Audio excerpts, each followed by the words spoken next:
সংখ্যা বৃদ্ধি পেয়েছে, কিন্তু পাশাপাশি আমাদের পুষ্টির সংখ্যা বৃদ্ধি পেয়েছে। এই যে পোলট্রি মুরগি এগুলা যদি আমাদের দেশে আমদানি না হতো, আমরা যদি এগুলা খামারি ভাইরা মানে খামার সৃষ্টি করে লালন পালন না করতাম, আমাদের দরিদ্র মা বোনেরা ভাই বোনেরা আমরা যারা আছি তারা হয়তো পুষ্টির অভাবে অনেকেই অকালেই ধরে যেতাম। কাজেই আপনাদের উদ্দেশ্যে আমার আহ্বান থাকবে, আপনারা সবাই মিলেমিশে যারা করছেন তারা তো করছেনই, আমরা যারা করি নাই তারা এই খামারি ভাইদের এই উদ্যোগ দেখে আমরা যারা করি নাই তারা যাতে ভবিষ্যতে নিজেরাও করি এবং অন্যদেরকে পরামর্শ দেই। পাশাপাশি এই সমস্ত গরু ছাগল হাঁস মুরগি বিভিন্ন প্রজাতির পশু পাখি পালন করতে হলে ডাক্তারের পরামর্শ নিতে হয়। এখানে সরকার আপনাদের জন্য ডাক্তার নিয়োগ দিয়েছে, এইখানে একটা হাসপাতাল আছে, কর্মকর্তারা আছে, মানুষ যেমন অসুখ হলে হাসপাতালে যায় চিকিৎসা নেয়, পশু পাখিরই এমনি বিভিন্ন সময় বিভিন্ন সমস্যা হয়, টিকা দেয়, তারপরে ওই যে কৃমির ওষুধ দেয়। আপনারা প্রতিনিয়ত এই হাসপাতালের সাথে মানে প্রাণী সম্পদ অফিসের সাথে নিবিড় যোগাযোগ রক্ষা করবেন। আপনাদের আপদে বিপদে তারা পরামর্শ দেবে, তাদের পরামর্শ নিয়ে আপনারা যদি খামার পরিচালনা করেন আপনারা হয়তো বা আরও ভালো করতে পারবেন। আমরা সবাই কৃষক, আমরা কিছু খামারির কিছু বিষয় দিয়ে আমাদের জানা আছে, আমরা করি, কিন্তু এদের পরামর্শ নিয়ে করলে আরও ভালো করতে পারবেন। এরা এই বিষয়ের উপরে লেখাপড়া করে মানে তারা আমাদের চেয়ে অনেক অভিজ্ঞ। আমরা যেমন দেখে দেখে আমরা অনেক কিছু করি শিখি, কিন্তু তারা বাস্তবসম্মত উদাহরণ দিয়ে তারা আপনাদেরকে পরামর্শ দিতে পারবে। আপনারা বিভিন্ন গরুর খামার করছেন, এই যে গরু মোটা তাজাকরণ এবং ওই যে গাভী দুগ্ধ খামার, আপনাদের এই প্রচেষ্টা অব্যাহত থাকবে। দেশ আস্তে আস্তে উন্নতির দিকে যাবে, উন্নয়নশীল দেশ হবে, এই প্রত্যাশা রাখি। আপনাদের সুস্বাস্থ্য এবং দীর্ঘায়ু কামনা করি, পাশাপাশি আপনাদের ভবিষ্যৎ উজ্জ্বল হোক এই প্রত্যাশা রেখে আমি আমার কথা এখানেই শেষ করছি। সবাইকে ধন্যবাদ। খুদা হাফেজ। বাংলাদেশ জিন্দাবাদ। খামারি কৃষক কিষানি ভাইরা আপনাদেরকে অভিনন্দন।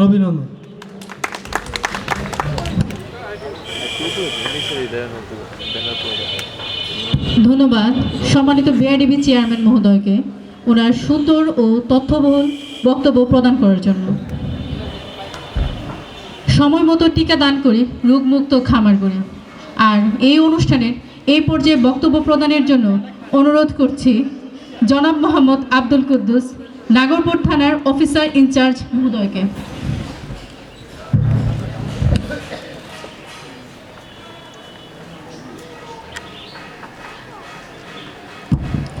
বিসমিল্লাহির রহমানির রহিম। আজকের জাতীয় প্রাণী সম্পদ সপ্তাহ ও প্রাণী সম্পদ প্রদর্শনী অনুষ্ঠানের প্রধান অতিথি উপজেলা নির্বাহী অফিসার মহোদয়, সভাপতি প্রাণী সম্পদ কর্মকর্তা মহোদয়, কৃষি কর্মকর্তা মহোদয়, মৎস্য কর্মকর্তা মহোদয়, মঞ্চে উপবিষ্ট অন্যান্য কর্মকর্তাবৃন্দ এবং সামনে উপস্থিত সম্মানিত ব্যক্তিবর্গ, আসসালামু আলাইকুম। আপনাদের নিশ্চয় জানা আছে আজকের এই অনুষ্ঠানটা সারা বাংলাদেশব্যাপী একযোগে শুরু হয়েছে সকাল 10টায়, যা ইতিপূর্বে সম্ভবত হয় নাই। এটা একটা সরকারের ভালো উদ্যোগ।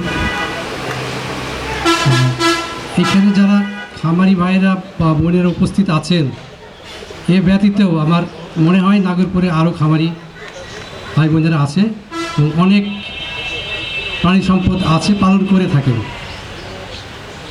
এখানে যারা উপস্থিত আছেন আমার ছোট্ট একটু পরামর্শ, যারা আছেন যারা আসতে পারে নাই তাদেরকে আপনাদের যে কার্যক্রমগুলো করে থাকেন সেগুলা জানিয়ে দেবেন। আমাদের প্রাণী সম্পদ কর্মকর্তা মহোদয় অনেক দক্ষ এবং সুন্দরভাবে এখানে এই অফিস পরিচালনা করে থাকেন এবং প্রাণী সম্পদ বিষয়ে যত সহযোগিতা লাগে এখান থেকে দিয়ে থাকেন। আমি যতটুকু খোঁজ নিয়েছি, তো আপনারা আসবেন এবং আপনাদের আশেপাশে যারা আছে তাদের কাছেও পরামর্শ দিবেন, তারা যেন এই অফিসে আসে এবং তাদের সুপরামর্শ নেয় এবং সুন্দরভাবে পানি পরিচর্যা করতে পারে, তাহলে হয়তো ভালো মতো উন্নতি করা যাবে বা ভালো আর্থিকভাবে লাভবান হওয়া যাবে। আর আমি যেহেতু থানার ভারপ্রাপ্ত কর্মকর্তা হিসেবে আছি, এখানে অনেক লোক আছে, আমার আরেকটি অনুরোধ হবে, সেটা হচ্ছে আপনাদের সম্পদ যাতে সঠিকভাবে সুন্দরভাবে নিরাপদে থাকে, আপনারাও নিরাপদে থাকেন, সেই জন্য আপনাদের সম্পদ কিন্তু প্রথমে আপনাদেরকেই সংরক্ষণ করতে হবে, পাহারা দিতে হবে। আমরা আছি অপশনাল, আমরা কিন্তু সব জায়গায় একই সাথে দৌড়াই যেতে পারবো না, সম্ভব হবে না, ওইরকম জনবল আমাদের নাই। এই জন্য আপনাদের সম্পদগুলো যার যার জায়গায় থেকে যার মতো করে আপনাদের মতো করে পাহারা দেবেন। সবাইকে এই অনুষ্ঠানে আসার জন্য ধন্যবাদ জানাচ্ছি। সবাই ভালো থাকবেন।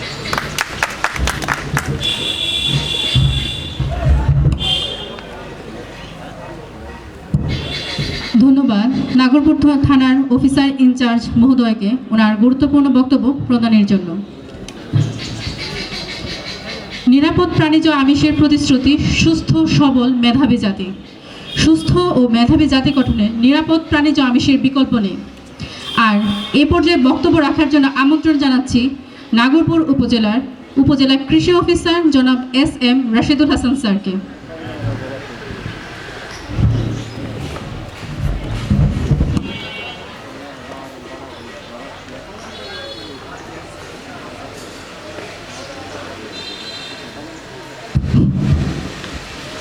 বিসমিল্লাহির রহমানির রহিম।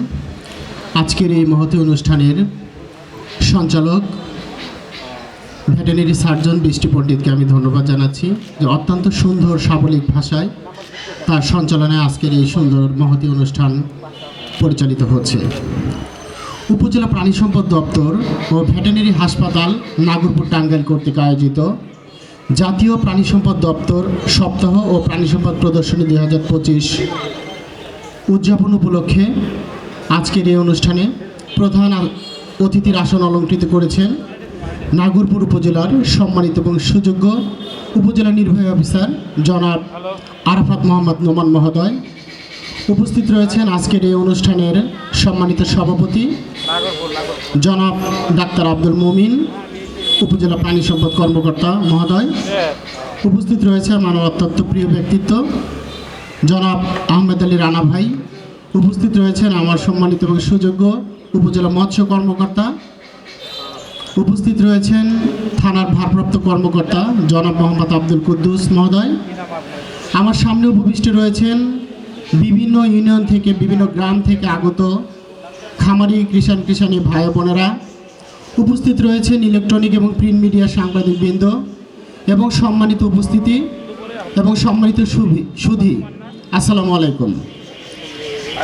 আজকে অত্যন্ত জাঁকজমকভাবে এবং উৎসবমুখর পরিবেশে উপজেলা প্রাণী সম্পদ দপ্তর ক্যাম্পাসে যে প্রাণী সম্পদ সপ্তাহ এবং প্রাণী সম্পদ প্রদর্শন অনুষ্ঠিত হচ্ছে, এই মহতী অনুষ্ঠানের মধ্য দিয়ে আমি বলতে চাই যে শুধুমাত্র একটি সপ্তাহ নয়, বছরের 365 দিনই যেন আমাদের সেবা প্রদানের জন্য বিভিন্ন জায়গা থেকে কৃষাণী বা খামারি ভাইরা যেন আসে এবং আমাদের এই সেবা প্রদান অব্যাহত থাকবে। আপনারা জানেন যে দক্ষিণ এশিয়ার অর্থনীতির মূল ভিত্তি হচ্ছে আমাদের কৃষি, এবং এই কৃষির 3টি সেক্টর রয়েছে। তার মধ্যে একটি রয়েছে জেনুইন কৃষি, একটি প্রাণী সম্পদ আর একটি মৎস্য। আমাদের বাংলাদেশের যে জিডিপি রয়েছে তার 16% আছে এই কৃষি থেকে, এবং আপনারা শুনলেন যে তার 3% আছে হচ্ছে আমাদের এই প্রাণী সম্পদ দপ্তর থেকে। তো আমাদের এই প্রাণী সম্পদ বিভাগ আমাদের অত্যাবশ্যকীয় খাদ্যের যে প্রোটিনের উৎসটা তারা যোগান দিয়ে থাকে, যে প্রোটিনটাই হচ্ছে আমাদের শরীরের গঠন বৃদ্ধি, ক্ষয়পূরণ রোধ, রোগ প্রতিরোধ ক্ষমতা এবং নানাবিধ শারীরিক কার্যক্রমে সহায়ক ভূমিকা পালন করে থাকে।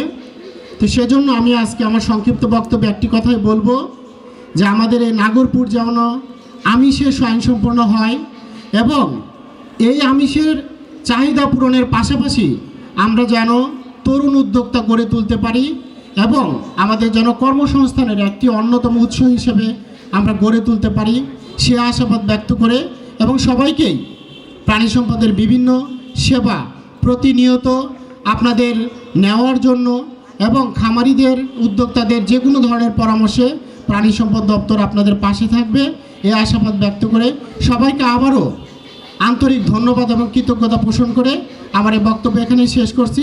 সবাই ভালো থাকবেন। আল্লাহ হাফেজ। আসসালামু আলাইকুম।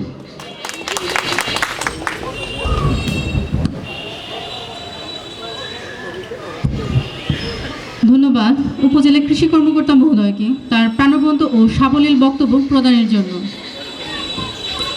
মৎস্য ও প্রাণী সম্পদ মন্ত্রণালয়ের মাননীয় উপদেষ্টা জনাব ফরিদা আক্তার বলেছেন, প্রাণী সুস্থ থাকলে মানুষের স্বাস্থ্য নিরাপদ থাকবে। প্রাণী স্বাস্থ্য ও জুনোটিক ডিজিজ প্রতিরোধে নিরলসভাবে কাজ করে যাচ্ছেন প্রাণী সম্পদ দপ্তরে কর্মরত ভেটেরিনারি ডাক্তারগণ। সুপ্রিয় সুধী, অনুষ্ঠানের এই পর্যায়ে বক্তব্য প্রদানের জন্য আমি বিনীতভাবে অনুরোধ করছি নাগরপুর উপজেলার সম্মানিত উপজেলা নির্বাহী অফিসার জনাব আরাফাত মোহাম্মদ নোমান স্যারকে।